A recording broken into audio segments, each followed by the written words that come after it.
News centre की शुरुआत कर रहा हूं देश के 10 करोड़ मरीजों के लिए एक बेहद बुरी खबर से। और मैंने आपको आगाह किया था, हमारी टीम ने आपको आगाह किया था, 26 सितंबर को हमने बताया था कि दाम फिर से बढ़ने वाले हैं। कैंसर, डायबिटीज, हार्ट पेशेंट्स जो हैं उनकी दवाइयों के दाम बेतहाशा बढ़ गए हैं। और ये सब कुछ हुआ है नरेंद्र मोदी की अमेरिका यात्रा की वजह से। प्रधानमंत्री की अमेरिका यात्रा से पहले नेशनल न्यूज सेंटर ने आपको बताया था कि मोदी की अमेरिका यात्रा से ठीक पहले जरूरी दवाओं की लिस्ट में जो 108 दवाओं के नाम हटाए गए हैं वो मुश्किल बढ़ाएंगे। और यह फैसला इसलिए किया गया ताकि अमेरिका के उद्योगपतियों को संदेश दिया जा सके कि भारत उनके मुनाफे का पूरा ख्याल रखता है।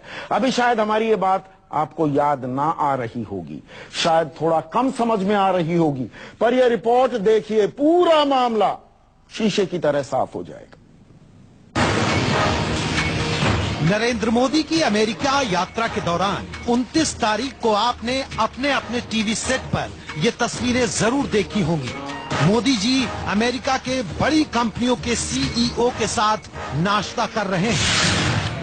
आपने देखा होगा टीवी चैनलों के जाने माने पत्रकार और एंकर चिल्ला चिल्ला कर आपको ये बता रहे थे कि प्रधानमंत्री मोदी से मिलने के लिए जानी मानी कंपनियों के सीईओ भागे भागे आए। मोदी जी देश के लिए व्यापार जुटा रहे थे, लेकिन किसी ने आपको ये नहीं बताया कि ये नाश्ता दरअसल हिंदुस्तानियों पर, आप पर, मुझ पर कितना भारी पड़ने वाला है। नरेंद्र मोदी के साथ नाश्ते की टेबल में बैठे इन बड़े सीईओ में से 3 की तारीफ हम आपको बताते हैं। केनेथ सी फ्रेजर, अमेरिका की दवा कंपनी मर्क एंड कंपनी के मुख्य कार्यकारी अधिकारी। John C Staley, chairman Hospira Pharmaceuticals and Medical Device. David W MacLennan, president Cargill Food Health and Pharmaceuticals company.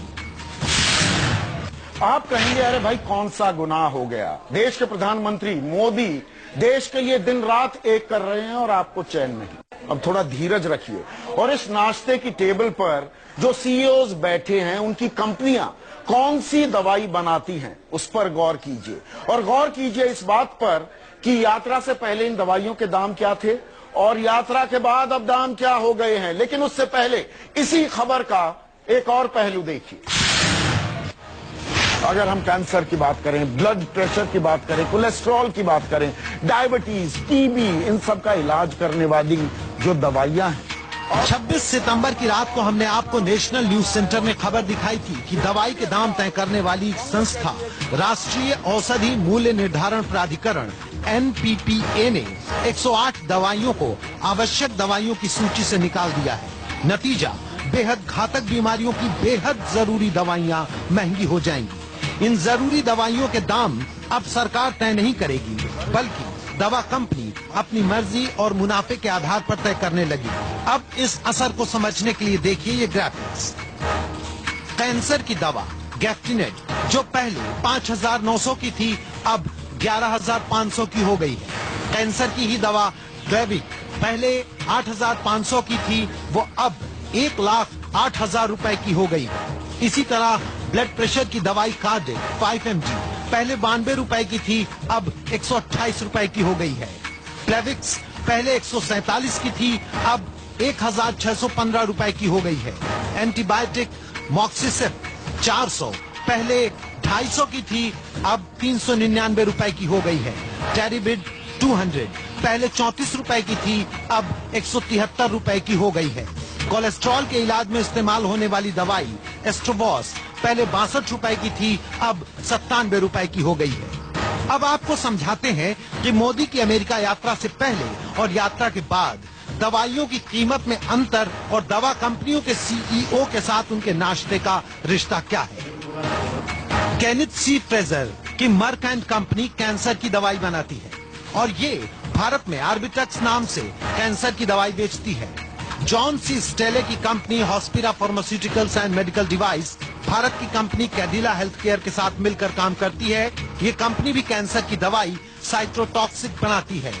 David W MacLennan, president Cargill Food Health and Pharmaceuticals company, इनकी company कीटनाशक genetically modified बीजों की दुनिया में सबसे आगे है, जिसे लेकर पिछली सरकार में काफी विवाद रहा है।